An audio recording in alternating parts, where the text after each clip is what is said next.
When Elizabeth Warren was asked, is there a difference, or what are the differences between you and Senator Sanders, she said, nope, I'm not touching that. To touch that would go against the very specific interests that she's run in this campaign. I am going to be a cuddlier version of Sanders. I am going to ape him. However, despite aping him, I am going to also ingratiate myself with the party and get across that I am a team player in this process. And she has been a team player. She backed the party in Standing Rock, meaning a woman who pretended to be a Native American for 40 years did not come out while Native Americans were getting their head bashed in by oil police. Obama was crooning and cutting a turkey, and Native Americans were being beaten by policemen protecting an oil company. That didn't look good. Once Obama came out, then she put out a statement. It didn't dig into her. You would think, being, a Native American. And in the other part, which is of import to me and I think a lot of Sanders supporters, who didn't support Sanders in 2016. In fact, Bernie Sanders asked Elizabeth Warren to run in 2016, and she declined to do so, which is the reason why he ran and created the space to which she now pretends to inhabit. Question: why is Elizabeth Warren in this race?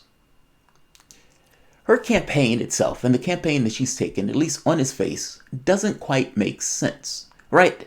I mean, you're aping somebody who is already in the race. You're pretending to be someone else. Then why should people vote for you and just vote for the someone else that you're pretending to be? And for that matter, if you want this big structural change, how do you get that without rocking the boat in the context of the Democratic Party itself? Meaning, you can't have both. You can't be a team player in the way that she purports herself to be. I mean, after all, she's working with Clinton behind the scenes, and I would imagine that transactional politics allows a certain degree of influence within the party, or try to, at the very least, get across to the party that I am one of you. By the same token, how do you get structural change in a process to which you are tethered? If that is indeed what you want, and if that is indeed what you're doing, pretending to be Sanders, then it seems like the most logical course would be to get out of the race and just support the person that you're pretending to be, that will definitely, as a true believer, in enacting the policies that you purport to believe in. The campaign doesn't make sense because the campaign tries to get across this notion that him and I are one-to-one when everyone knows that he's the real thing. I understand maybe an impetus of it's time for a woman to be president and him and I are close enough, so fair enough. I give some level of credibility to that one. But all things being equal, this is somewhat of an ideological discussion, not a gender discussion. And ultimately, I don't understand, at least on its face, why she is in the race. My question, and the question I want to engage, why is Elizabeth Warren in this race? What's the deal with Warren? Welcome to the Soapbox.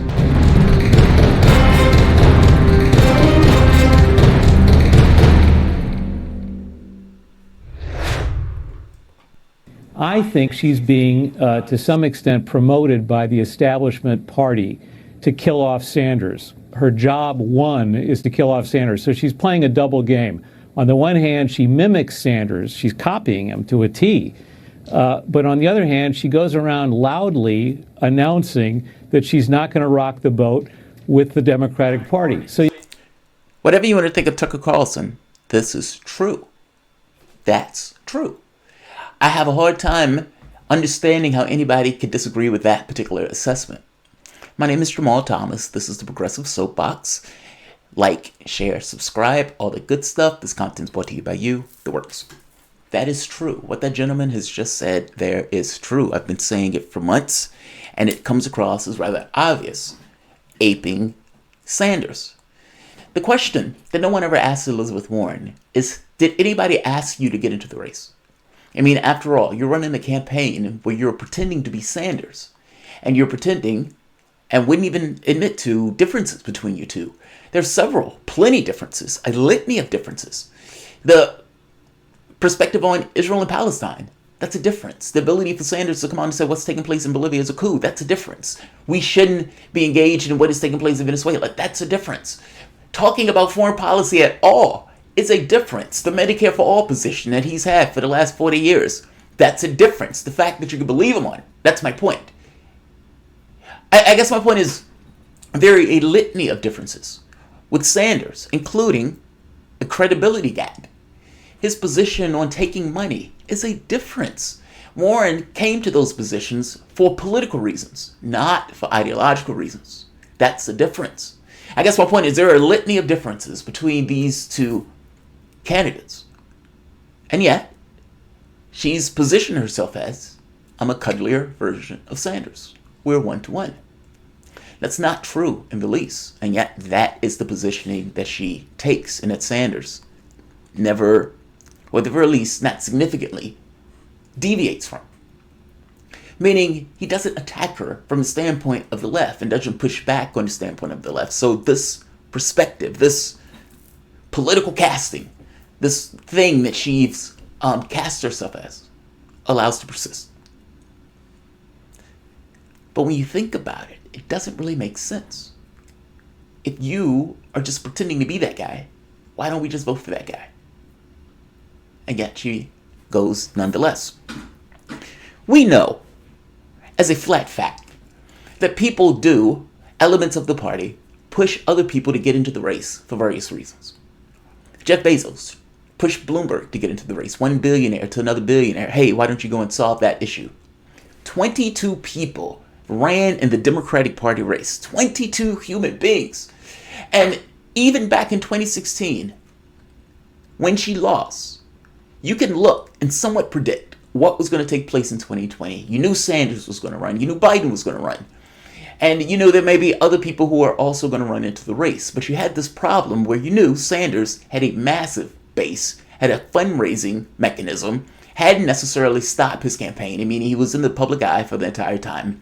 And it was pretty clear that that particular movement, that people started to parrot, meaning AOC gets in Congress. You have other members of the quote-unquote squad. You have all of these people starting supporting Medicare for all. You have the $15 minimum wage hike. He is not even in a position to force them to do it, and they're shamed into doing it, meaning Amazon. You know he's going to run. And you, as a Democratic Party, have a fundamental problem. You are discredited massively from the standpoint of your base because you cheated Sanders. You lost to reality show hosts, meaning legitimacy argument in the sense that we can protect you and hold back the night. Falls away, 1,100 seats all throughout the United States, House, Senate, Supreme Court, presidency. Lost it all. And the person who you selected ran a tone-deaf campaign as if you were supposed to grant her the presidency as opposed to her winning it. You got sued for fraud, got taken to court where you could say you could choose a candidate in a smoke-filled room, and that if we cheated Sanders, even though we don't admit to cheating Sanders, we can't do anything about it. This is not a judicial issue, it's a political one. And then lied about it. I guess my point is, there was a problem. Not to mention the core mechanism by which the party functions, meaning cash, gets considered impure. Meaning candidates that are running with massive amounts of cash are considered to be corrupt. So you have a problem. You need a candidate who, at the very least, can legitimately hold an argument that I am just like him, or at the very least similar enough to him, and that can ape him credibly. At least credibly from the standpoint of the media would accept it. Warren was your candidate in this case. Nobody asked Warren, did anyone push you to run? The precedent is set, and I'm speculating on this, so don't misunderstand me. I admit that.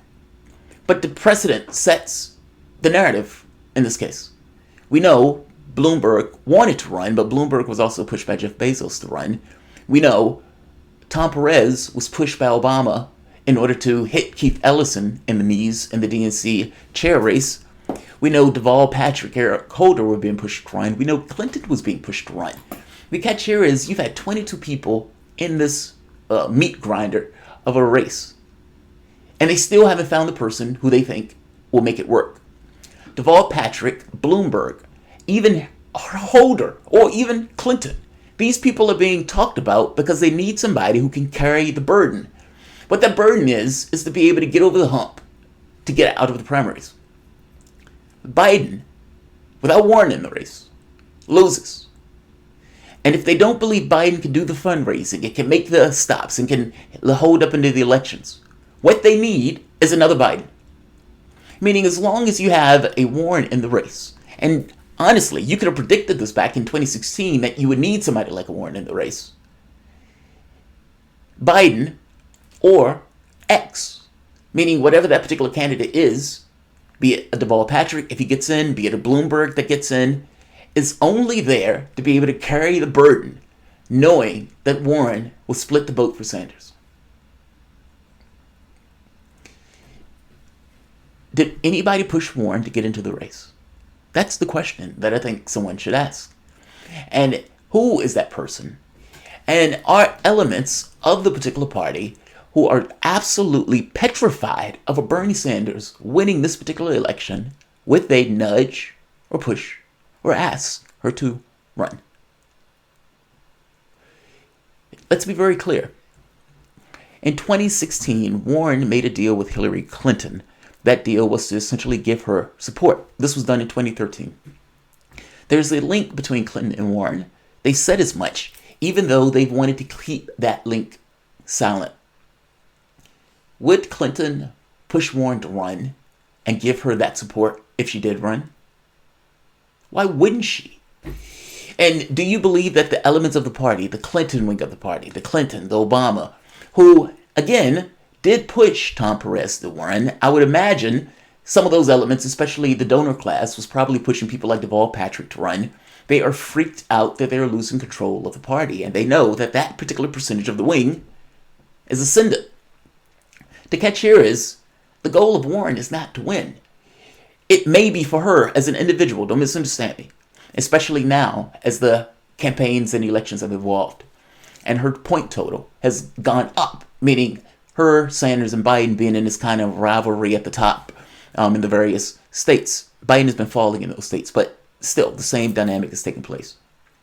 But the truth of the matter is, the share of Warren and Sanders, Sanders, a true believer, and the person who's pretending to be the true believer, are a greater share of what Biden is mustering. And not just a greater share, it is possible that even with Warren in the race, that Biden still loses to Sanders. They are freaked out massively.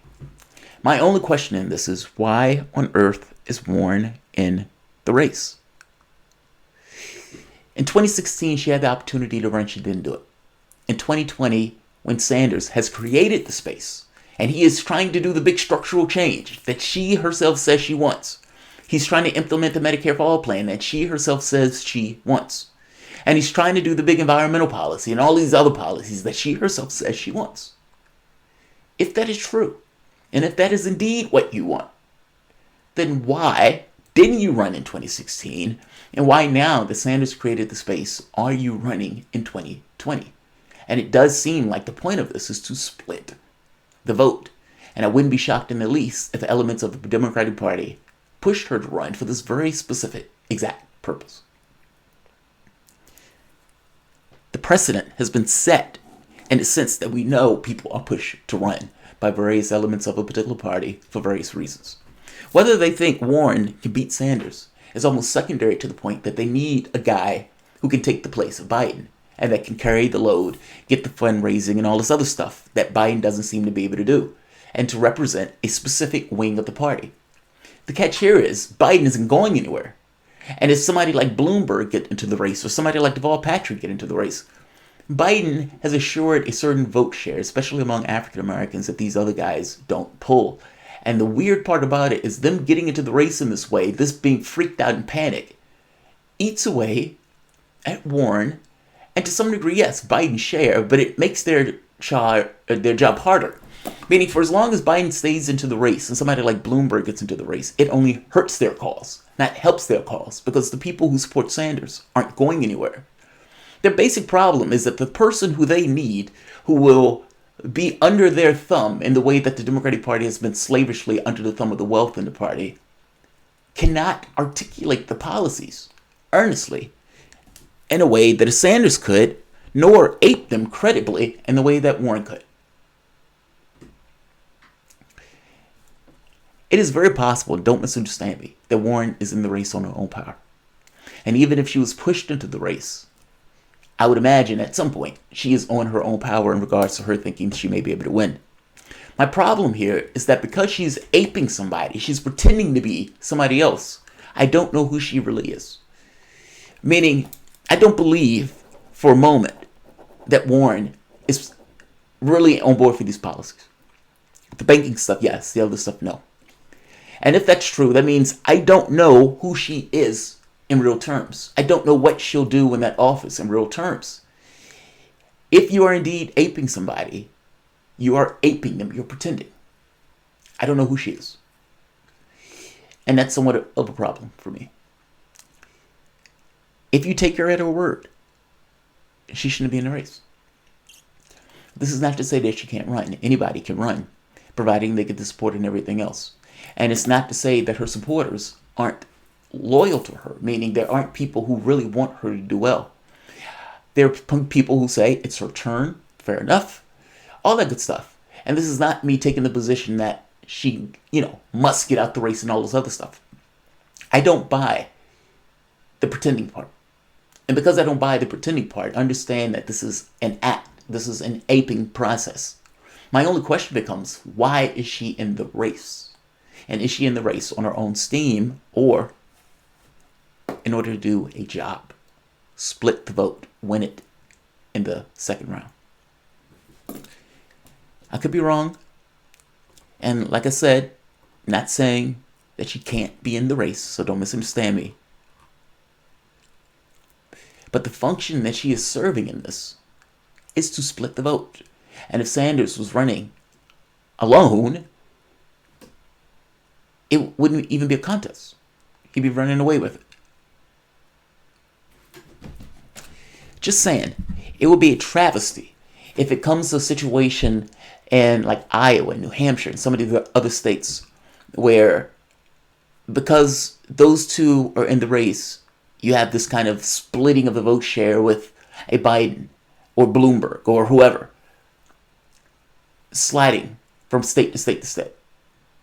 That would be a horrendous outcome. But I strongly suspect that that might have been the intention of the outcome by her being in the race. It's possible that people didn't think Warren could win, meaning when she got into the race, but it is foreseeable that her impact in the race would be to drain support away from Sanders. She's younger, she has a vagina, they're pretty much 1-to-1, easy. And if the candidate himself doesn't say anything about it, that perspective carries weight. I'll end it here. Like, share, subscribe. Thanks all.